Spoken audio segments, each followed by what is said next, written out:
परमात्मा आपके प्रेम से क्यों प्रभावित नहीं होगा? क्यों आपको प्रेम के बदले प्रेम नहीं देगा, भरपूर देगा?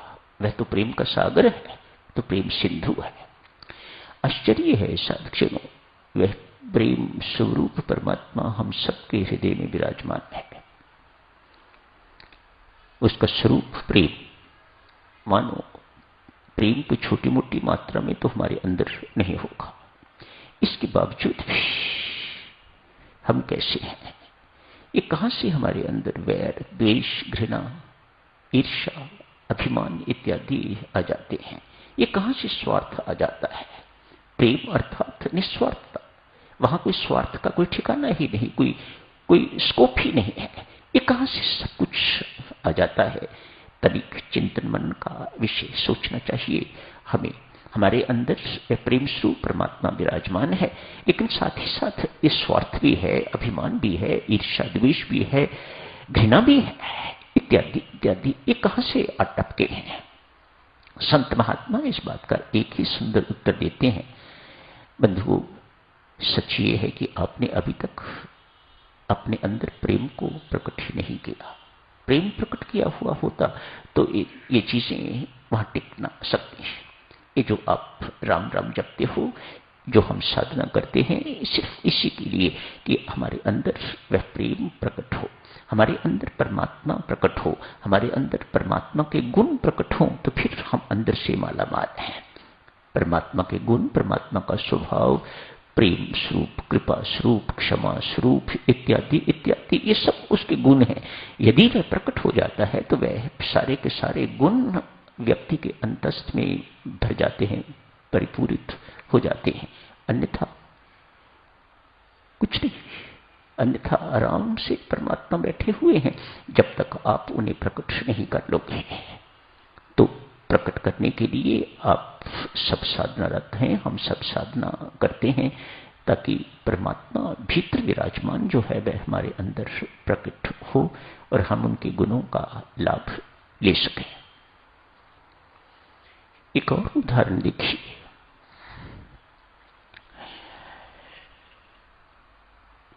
सुमंत जब प्रभु राम लक्ष्मण मां सीता को छोड़ के लौटा है, घोड़े वापस लौटने को तैयार नहीं, मुड़ मुड़ के पीछे देखते हैं, उनकी आंखों में आंसू हैं, हिनहिना रहे हैं, मानो सुमंत से कह रहे हों हमें यहीं छोड़ जाओ, हम अकेले बिना राम के लौटने के आदी नहीं हैं, हम सदा उनके साथ रहे हैं, हमें सदा उनका प्रेम दुलार मिलता रहा है। आज उनके प्यार से, दुलार से हमें वंचित ना करो, हमें यहीं रहने दो, हम उनके साथ ही चले जाएंगे, हमें वे कुछ नहीं कहेंगे। आदमी को तो रोक सकते हैं, लेकिन हमें नहीं रोकेंगे। हम राम के उदार विशाल विराट हृदय को जानते हैं, ये उनके अंदर की भावनाएं इस प्रकार की। लेकिन सुमंत को तो वापस लौटना था, अतएव वापस आ गए। काफी समय बाद की बात है, मां कुशल्या जननी प्रभु राम की व्यथा थी।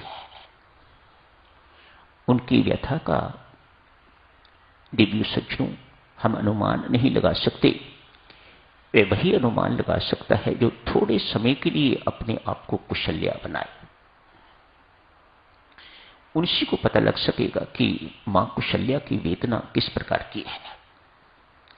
कैकेयी की क्या है कोई नहीं जानता, सुमित्रा की क्या है कोई नहीं जानता, लेकिन मां कुशल्या की व्यथा, पीड़ा, वेदना को हर मां को जानना चाहिए। आपने भी तो राम जन्मे हैं, आपने भी तो पुत्र जन्मे हुए हैं जैसे उसने जन्मा था, तो आपको पुत्र वियोग की पीड़ा, वेदना पता होनी चाहिए।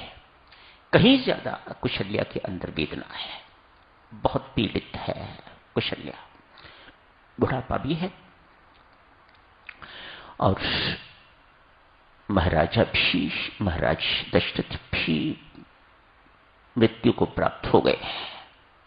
बिल्कुल बेसहारा अपने आप को महसूस करने वाली ये कुशल्या आज एक कोई पथिक दिखाई दिया जो चित्रकूट की तरफ जा रहा है। महारानी को पता लगा कोई चित्रकूट जाने वाला यात्री है, पथिक है। इशारा करके उसे बुलाया। चित्रकूट जा रहे हो? हाँ मैया। एक संदेश देना राम को। जाके कहना एक दफा अयोध्या लौटाओ। ठीक है भैया, जाके कह दूंगा। मां कुशल्या बहुत याद कर रही है। नहीं नहीं, मेरा नाम न लेना। मुझे बुलाने का कोई अधिकार नहीं है। काश मैं सच्ची प्रेमी होती राम की तो राजा दशरथ की तरह मैं भी मर गई होती। मेरे अंदर राम के प्रति वात्सल्य जैसा होना चाहिए वैसे नहीं। अतएव मेरी तरफ से कुछ ना कहना। फिर किसके लिए कहूं? किसने बुलाया है? कहना तेरे घोड़े तुम्हें बहुत याद करते हैं। एक दफा मेरे लिए नहीं, उन घोड़ों के लिए आ जाओ। एक दफा उन घोड़ों को आके देख जाओ। उनके दिल पर क्या बीत रही है तेरी अनुपस्थिति में। उसके बाद यदि तू वापस लौटने की हिम्मत कर सके तो लौट जाना। मानो मां कुशल्या जो स्वयं पीड़ित है वह किसी दूसरे की पीड़ा को भी समझ सकती है।